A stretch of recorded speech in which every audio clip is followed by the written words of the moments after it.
The Dominion of Canada, as we know it, effectively ended about 45 minutes ago. We are not watching a trade dispute anymore. We are watching the disintegration of a G7 nation in real time. Quebec Premier François Legault just walked up to a podium in Quebec City and put a knife in the back of Prime Minister Justin Trudeau. And depending on where you live, he either just saved the continent from a war, or he just committed an act of high treason. This is the biggest political story in North America since the enactment of NAFTA. Here's the situation.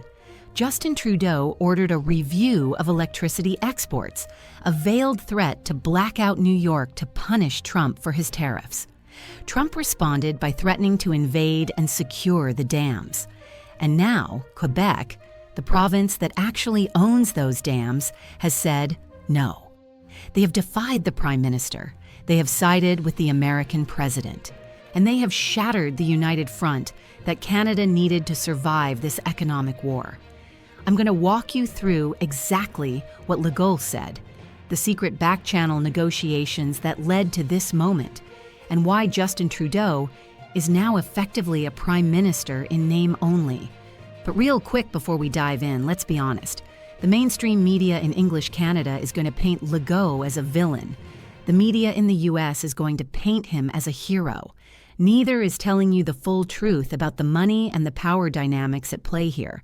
That's why we built Charles Bennett Politics to bring you real stories, real context, and no corporate spin. If you want to stay ahead of the headlines, subscribe to our free newsletter. We send you the news straight to your inbox. Link in the description. And if you just want to support what we're doing here, subscribe to the channel. Be part of the community that actually cares about the truth. Now let's get into what's really happening. At 10 a.m. this morning, January 15, 2026, Quebec Premier François Legault held an emergency press conference at the National Assembly in Quebec City. The backdrop was telling. Usually, when a premier speaks on international matters, they have the provincial flag and the Canadian flag. Today, there was only the fleur-de-lis. No Canadian flag. Legault didn't mince words. He spoke in French, but I have the translation right here, and I want to read it to you verbatim because the language is absolutely brutal for Ottawa. He said, and I quote 4, quote 5, he is directly calling out Trudeau's strategy as immoral. But then, he dropped the real bombshell.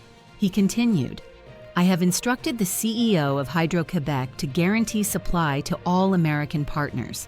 Furthermore, my office has opened a direct line of communication with the White House to ensure that Quebec's economy is protected from federal mismanagement.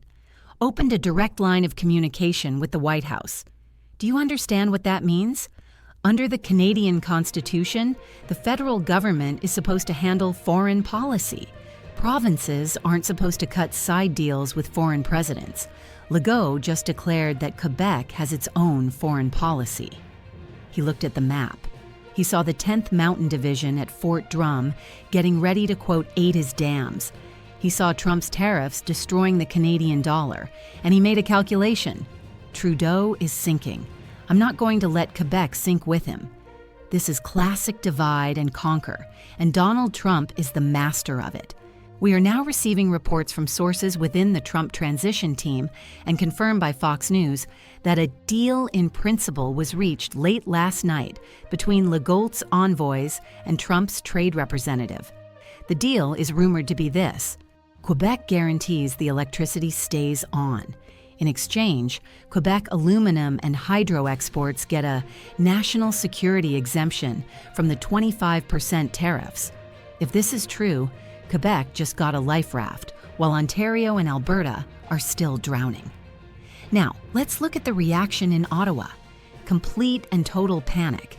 We are hearing that the Prime Minister's office was not informed of this press conference until 10 minutes before it started. They were blindsided. Trudeau's entire strategy relied on the threat of the blackout. That was his only leverage. Legault just took the gun out of Trudeau's hand and handed it to Trump. Trudeau has zero leverage now.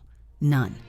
If he tries to force Quebec to cut the power, he sparks a constitutional crisis. Hydro-Quebec is a provincial crown corporation. The legal battle over who controls it would take years. And in the meantime, the power keeps flowing, and Trump keeps winning. This reveals the fundamental flaw in the Canadian Confederation. The provinces own the resources. The feds only own the treaties. When push comes to shove, the person who owns the switch has the power. And let's talk about the political fallout for Trudeau personally. He is now a leader who cannot command his own country. If Quebec can ignore him on national security, why should Alberta listen to him? Danielle Smith in Alberta is watching this very closely. If Quebec can cut a side deal to save its aluminum, why can't Alberta cut a side deal to save its oil? Remember, Trump seized Venezuela's oil to replace Canada. But if Alberta offers to sell oil directly to the U.S.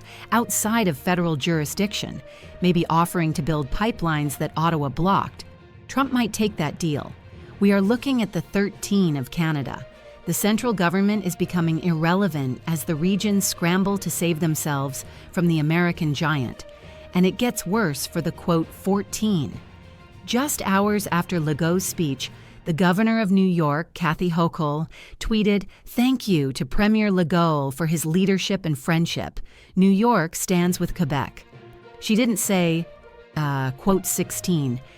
She said, "Siamoi," quote, 17. The U.S. is actively encouraging this separatism. They are treating Quebec like a sovereign ally and Ottawa like a hostile entity. So, what happens next?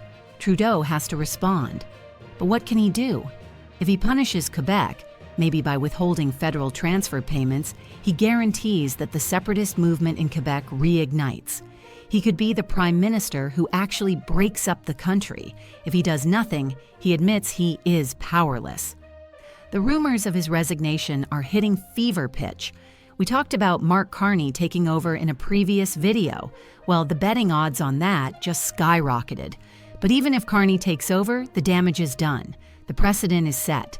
A province defied a federal wartime order, and let's be real, this is an economic war, and got away with it. Now, let's look at the U.S. side. Trump has won this round without firing a shot. He threatened invasion. Legault folded. Now the U.S. gets the electricity securely, and they keep the tariffs on the rest of Canada. It's a masterclass in leverage. The question now shifts to the other provinces. Ontario is the biggest loser here. Ontario relies on manufacturing. GM and Ford have shut down plants. They don't have a resource like hydro to trade.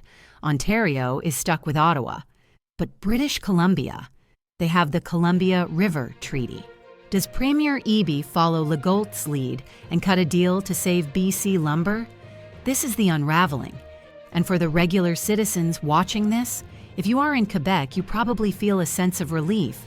The invasion threat is gone. Your jobs in the aluminum sector are likely safe. If you are in the rest of Canada, you feel betrayed. You feel like Quebec just sold you out to save itself. This breeds resentment. This breeds division.